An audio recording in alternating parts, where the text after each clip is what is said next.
नमस्ते. आज आपण मोर आवळा कसं बनवायचा ते पाहणार आहोत. मी अर्धा किलो मोर आवळा किसून घेतलेला आहे हा, आणि तो तूप टाकलेला आहे 1 चमचा कढईमध्ये. आता मोर आवळा टाकते मी यात.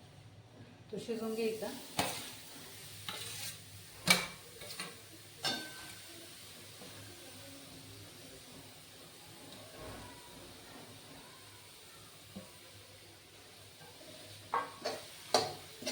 अर्धा किलो मोर आवळ्याला आपण अर्धा किलो गूळ घालायचा. मी आता झाकण ठेवले शिजण्यासाठी. मध्ये मध्ये झाकण काढून ना आपण हे हलवत राहायचं, नाही ते लागतं ना खाली. त्यामुळे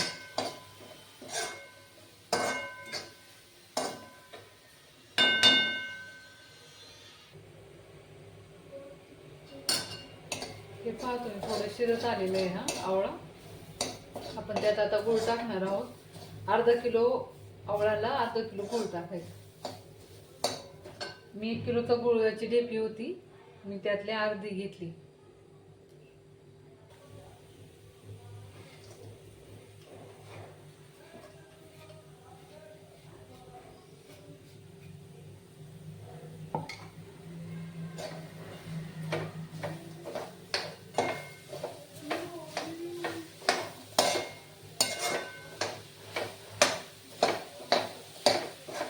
आता ही गुळ ना वितळायला सुरुवात होती.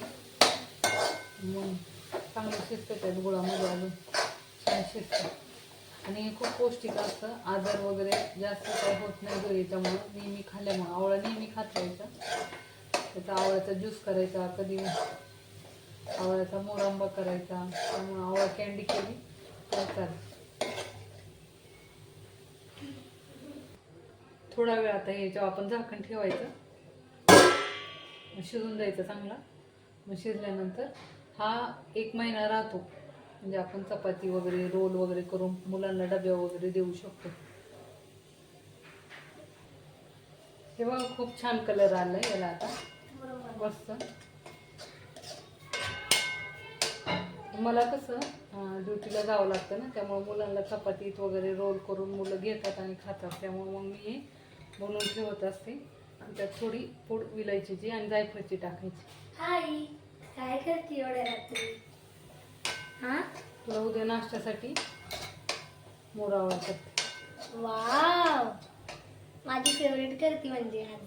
हो आज सगळा माझा दिवस आहे. हो ना. सर्वेश, आई, तुझा बॅग भरून ये, मग मी तुला मोर आवळा खायला देते. चालेल. हो.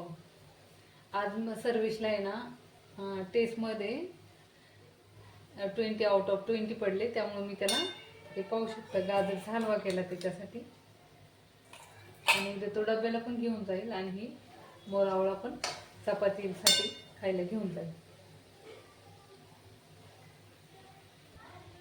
सर्वेश, हे घे तुला.